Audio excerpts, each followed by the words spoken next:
All right, DJs and music lovers, welcome back to the channel. Whether you're spinning for a packed dance floor or you're just trying to craft those perfect mixes in your bedroom, knowing your gear is key to mastering your craft. Today, I'm diving into a topic that still confuses a lot of DJs: the difference between hot cues and memory cues.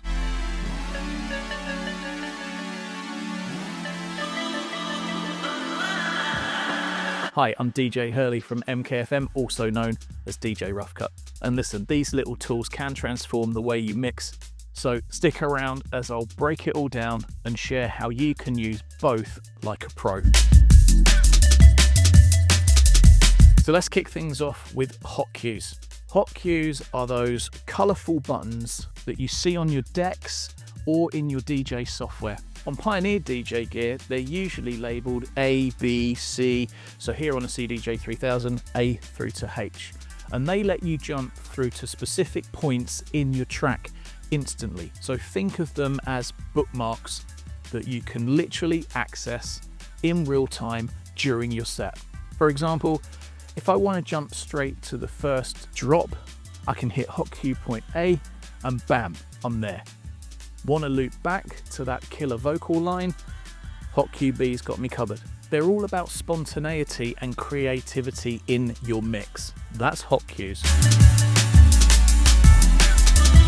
So now let's talk about memory cues. So memory cues are, well, they're more like structured notes that you kind of leave for yourself. Instead of being triggered live, they're actually visual markers in the waveform. On Pioneer DJ gear, these are accessed via the memory button, and in Rekordbox, they appear as little flags on your track. So for example, I might use a memory cue to mark the start of an outro or to remind myself when a key change is about to happen. These cues are static, so you can't actually trigger them on the fly like you can with the hot cues, but they're super helpful for planning your set and for staying organized. So let me compare them again. Hot cues are all about live performance.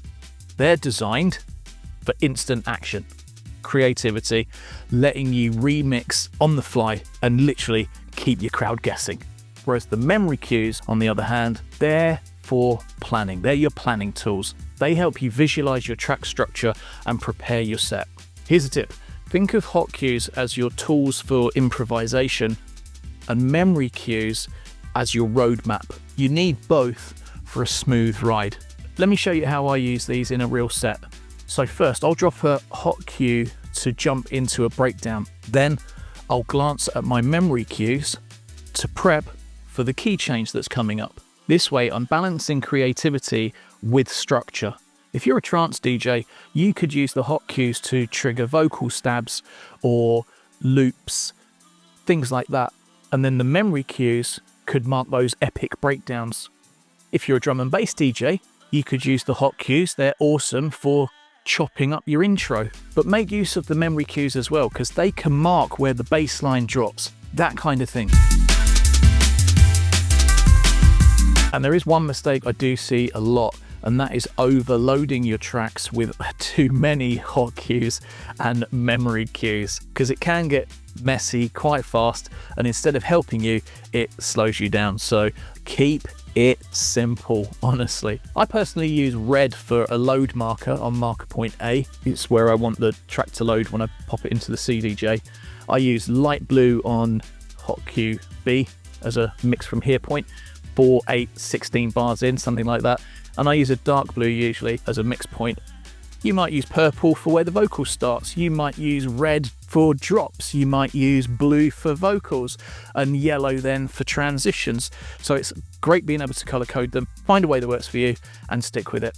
So there you have it. Hot cues for live magic and memory cues for solid set prepping. Mastering both will take your DJing to the next level. If you found this video helpful, do me a solid, please just smash the like button, drop a comment, and don't forget to subscribe for more DJ tips, tricks, and mixes. Until next time, keep spinning, stay creative, and I'll see you in the mix.